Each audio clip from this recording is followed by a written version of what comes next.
ہوا بازار کی طرف جا رہا تھا، میں نے راستے میں ایک نقاب پوش خاتون دیکھی جس نے برقع پہنا ہوا تھا، چہرے کے اوپر اس کے نقاب تھا، لیکن ایک گندگی کا ڈھیر تھا جہاں پہ مردہ مرغی پڑی ہوئی تھی۔ وہ مردہ مرغی اس نقاب پوش خاتون نے اٹھائی، اٹھانے کے بعد وہ لے کے چل پڑی۔ تو عبداللہ کہتا ہے کہ میں نے کہا کہ یہ تو مردہ مرغی ہے، یہ تو حرام ہے، یہ تو جائز نہیں ہے، یہ خود بھی حرام کھائے گی اور کسی اور کو بھی حرام کھلائے گی۔ عبداللہ کہتا ہے میں تیزی سے قدم اٹھاتا ہوا میں اس خاتون کے آگے آیا، میں نے اس خاتون سے بڑے مؤدب طریقے سے پوچھا کہ اے خاتون بتا تو کون ہے اور یہ تو مردہ مرغی کیوں اٹھا کے لے کے جا رہی ہے؟ وہ خاتون خاموش رہی۔ عبداللہ کہتا ہے میں نے پھر اسے کہا کہ یہ تو مردہ مرغی ہے، یہ تو جو ناجائز ہے، یہ تو جائز نہیں ہے، یہ تو حرام ہے، یہ تو ذبح شدہ نہیں ہے، یہ تو نے گندگی کے ڈھیر سے اٹھا کے لے جا رہی ہے۔ تو اس نے اپنی آنکھوں کو جھکایا، خاتون نے اپنی آنکھوں کو جھکایا۔ عبداللہ کہنے لگا کہ اے اللہ کی نیک بندی بتا تو صحیح تو ہے کون؟ تو اس طرح اپنی اولاد کو، اپنے گھر والوں کو یہ حرام کی غذا کیوں کھلانا چاہتی ہے؟ تو وہ خاتون رو کے کہتی ہے کہ اگر میں ہاتھ پھیلاتی ہوں تو میری عزت جاتی ہے۔ توجہ فرمائیے گا، یہاں پہ دیکھیے محبت آل محمد کی کیفیت دیکھیے عبداللہ کی کیسے ہے۔ عبداللہ کہنے لگا کہ اچھا ٹھیک ہے، اگر تو ہاتھ پھیلاتی ہے، تیری عزت چاہتی ہے تو کمائی کر لے، محنت مزدوری کر لے، تو تاکہ تو اپنے جو ہے نا بچوں کو حلال کی کمائی کھلا سکے، حلال کی غذا کھلا سکے۔ تو کہتی ہے کہ میں حلال کی کمائی تو کرنا چاہتی ہوں لیکن میں محنت مزدوری نہیں کر سکتی۔ کہا کیوں؟ کہا کہ میرا شوہر فوت ہو چکا ہے، میرے سر کے اوپر کوئی وارث نہیں ہے، میں تنہا ہوں، میرے بچے بھوکے ہیں۔ میں نے دیکھا کہ اس ڈھیر کے اوپر جو یہ مردہ مرغی پڑی ہوئی تھی، میں نے کہا کہ گھر لے جاؤں گی، اس کو کاٹوں گی، کاٹ کے اس کا گوشت صاف کر کے بچوں کو کھلاؤں گی، بچے کھائیں گے۔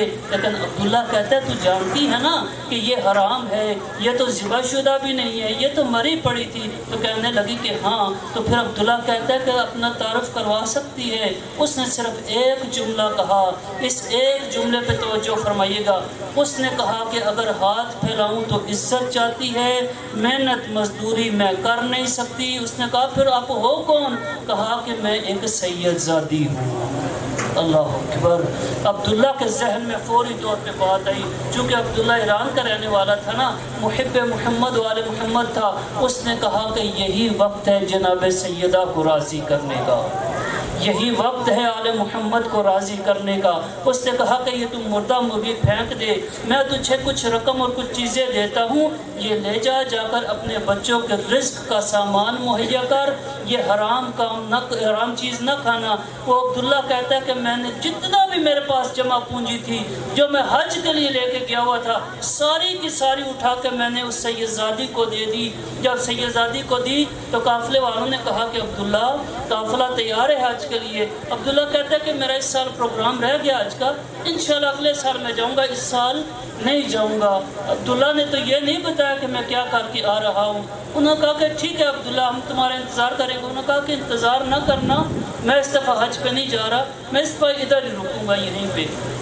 قافلے والے چلے گئے، قافلے والے حج کر کے واپس آئے تو انہوں نے عبداللہ مبارکہ کو کہا کہ اے عبداللہ مبارکہ تمہیں حج مبارک ہو۔ اللہ اکبر۔ توجہ فرمائیے گا، جس چیز کی طرف رغبت دلانا چاہ رہا ہوں، جس چیز کی طرف توجہ دلانا چاہ رہا ہوں، عبداللہ تمہیں حج مبارک ہو۔ عبداللہ حیران ہوا۔ عبداللہ نے کہا میں تو حج کرنے گیا نہیں، میں تو ادھر کوفے میں ہی رہا ہوں، میں نے تو کوئی حج کا رکن ادا کیا نہیں، آپ مجھے کیسے حج کی مبارکیں دے رہے ہو؟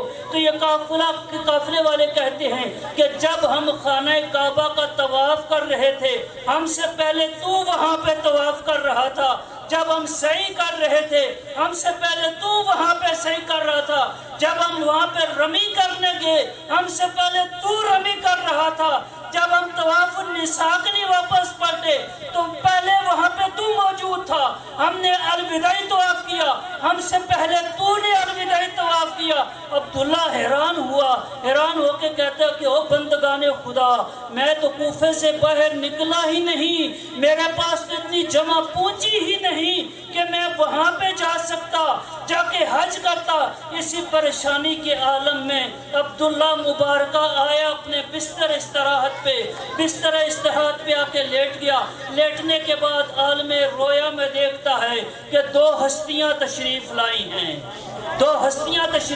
ہیں، ایک ہستی کا نام ہے محمد مصطفیٰ، دوسری ہستی کا نام ہے بنت پیغمبر۔ یہ دونوں باپ اور بیٹی تشریف لائی ہیں اور آ کر عبداللہ کو کہتے ہیں کہ عبداللہ تمہیں حج کی سعادت مبارک ہو، عبداللہ تمہیں حج کی سعادت مبارک ہو۔ مومنین اکرام، بس یہیں پہ میں اپنی گفتگو کو کوشش کروں گا سمیٹنے کی کہ عبداللہ کو جب کہا نا کہ حج کی سعادت مبارک ہو تو عرض کرنے لگا یا رسول اللہ میں تو حج کرنے نہیں گیا، مجھے حج کی مبارکیں کیسے مل رہی ہیں؟ پیغمبر نے فرمایا یاد کرو حج پر جانے سے پہلے تو نے میری بیٹی کی مدد کی تھی، اللہ نے تیری شکل میں فرشتہ پیدا کیا ہے جو قیامت تک کے لیے تیری طرف سے حج کرتا رہے گا، حج وہ کرے گا ثواب تجھے ملے گا۔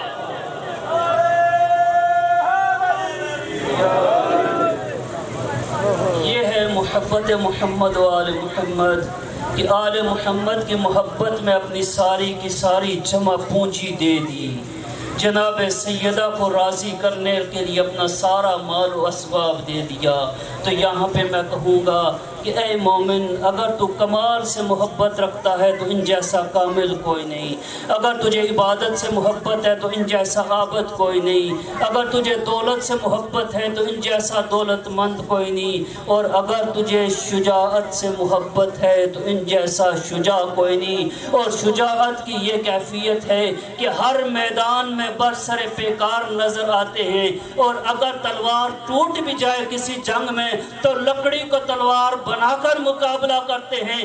جب لکڑی کو تلوار بنا کر مقابلہ کرتے ہیں، اللہ کو یہ مقابلہ اتنا پسند آتا ہے، آواز قدرت آتی ہے جبریل جی رب جلیل جا جلدی کر جنت سے ذوالفقار کو اٹھا اور اٹھا کر زمین پہ علی کو جا کے عطا کر۔ اللہ یا رسول اللہ۔ اور محبت آل محمد کے بارے میں بس آخری بات، مومنین اکرام میری گفتگو ختم ہو گیا میرا موضوع ختم۔ امام شافعی نے محبت محمد و آل محمد میں ایک شعر کہا ہے، پھر اس کے بعد علامہ جلال الدین سیوطی اہل سنت کے جو عالم دین ہیں ان کا شعر آپ کی سماعتوں کی نظر کرتے ہوئے زحمات کو تمام کر دوں گا، ممبر حوالے کر دوں گا علامہ ماسٹر رزاق صاحب کے حوالے سے۔ امام شافعی نے محبت آل محمد میں کیا خوب فرمایا، فرماتے ہیں یا اہل بیت رسول اللہ حبکم فرض من اللہ فی القرآن انزلہ، اے اہل بیت رسول آپ کی محبت کو اللہ نے قرآن میں نازل کر کے واجب قرار دیا ہے۔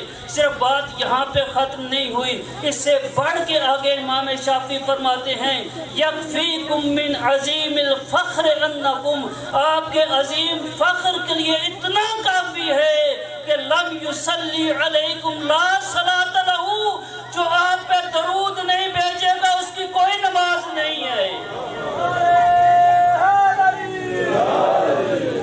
بس مومنین کرام، علامہ جلال الدین سیوطی اپنی کتاب میں فرماتے ہیں کہ لو لم یصلی علی النبی لم یقبل الصلاۃ، کہ جو بھی کوئی محمد و آل محمد پر نماز کی حالت میں درود نہ بھیجے گا اس کی نماز قبول نہیں ہوگی۔ پتہ یہ چلا کہ نماز کی قبولیت کا دار و مدار محبت محمد و آل محمد ہے۔ مومنین اکرام گفتگو ختم کر دی، اب اسی پہ جملہ بات کرتے ہوئے ختم کر رہا ہوں۔ مومنین اکرام، انسان ساری زندگی راتوں کو جاگ جاگ کر اللہ کی عبادت اس قدر کرے کہ اس کی کمر میں خم پیدا ہو جائے اور اس کا بدن اتنا لاغر ہو جائے کہ اس کا شکن اس کی کمر کے ساتھ لگ جائے، 1.25 لاکھ انبیاء کے اعمال نامے لے کے آ جائے۔ پیغمبر فرماتے ہیں کہ ٹھیک ہے 1.25 لاکھ انبیاء کے اعمال نامے لے کے بھی آ جائے، ساری زندگی اللہ کی جاگ جاگ کے باتیں بھی کرتا رہے، ساری زندگی روزے سے بھی رہے، ساری زندگی کوئی گناہ بھی نہ کرے، اگر دل میں محبت محمد و آل محمد نہیں ہے تو یہ سب کچھ بیکار ہے۔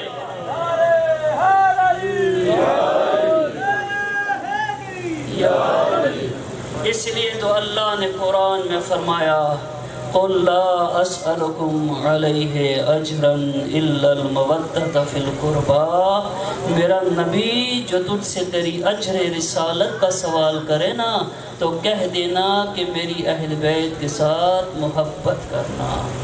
حالانکہ دیکھا ہی گیا ہے کہ اللہ نہ کرے کہ جب بھی کوئی یتیم ہوتا ہے نا تو اگر کوئی بچی ہو تو بچی کے سر پہ ہاتھ رکھا جاتا ہے، اور اگر کوئی بچہ ہو تو اسے دلاسا دیا جاتا ہے۔ میں علامہ زیادی مرحوم کا ایک جملہ نقل کرنا چاہتا ہوں بطور حاضری۔ علامہ زیادی مرحوم کے بارے میں ملتا ہے کہ زیدی مرحوم ایک مرتبہ اپنے قافلے کے ساتھ پیغمبر کی قبر مبارک کی زیارت کے لیے گئے۔ جب پیغمبر گرامی قدر کی زیارت کے لیے گئے نا تو مدینے میں پہنچے۔ مدینے میں پہنچنے کے بعد یہ قافلہ چند دن کے لیے وہاں پہ رکا۔ رکنے کے بعد ہر کوئی پیغمبر کی قبر مبارک پہ جاتا، جا کر زیارت کرتا، زیارت پڑھتا، سلام کرتا، دعائیں مانگتا، لیکن قافلے والے دیکھتے رہے کہ ایک دن گزرا، دوسرا دن گزرا، تیسرا دن گزرا، زیادی مرحوم جو ہے وہ اپنے جد کی قبر کی زیارت کے لیے نہیں جا رہے، کیونکہ زیادی سادات سے تعلق تھا نا ان کا، اس لیے کہہ رہا ہوں کہ جد کی قبر کی زیارت کے لیے نہیں جا رہے۔ تو قافلے والوں نے کہا کہ زیدی قبلہ وجہ کیا ہے کہ آپ اپنے نانا کی قبر کی زیارت کے لیے کیوں نہیں جاتے؟ صرف ایک جملہ مومنین کرام، صرف ایک جملہ عرض کروں گا کہ زیدی مرحوم نے ایک جملہ کہا کہ میں جب بھی ارادہ کرتا ہوں اپنے نانا کی قبر کی زیارت کا تو ایک سوال ہے جو میرے پاؤں کی زنجیر بن جاتا ہے۔ زیدی مرحوم کہتے ہیں کہ ہمارے پاکستان کا دستور ہے کہ جب بھی ہم کسی بزرگ کو ملنے جاتے ہیں تو ہم اس بزرگ سے پوچھتے ہیں کہ آپ کے بچوں کا کیا حال ہے، میں اپنے نانا کی قبر پہ کیسے جاؤں؟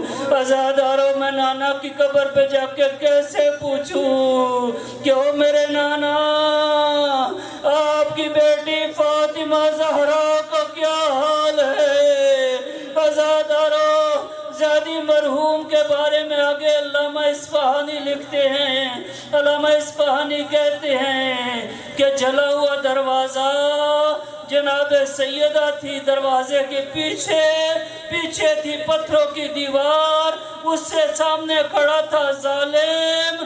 جب دروازہ مکمل طور پہ جل چکا نا عزاداروں، اس وقت دروازے کے انگارے بن چکے، عزاداروں اس ظالم نے ایک ایسا ظلم کیا، دروازے کو زور سے پاؤں کے ساتھ ٹھوکر ماری، عزاداروں جلا ہوا دروازہ گرا جناب سیدہ پہ، پیچھے تھی پتھروں کی دیوار، جناب سیدہ لگی دیوار کے ساتھ، جلا ہوا دروازہ جناب سیدہ پہ آیا، جناب سیدہ زمین پہ گری، عزاداروں جناب سیدہ کے اوپر دروازہ آیا، مسلمان دروازے کے اوپر سے گزرتے رہے۔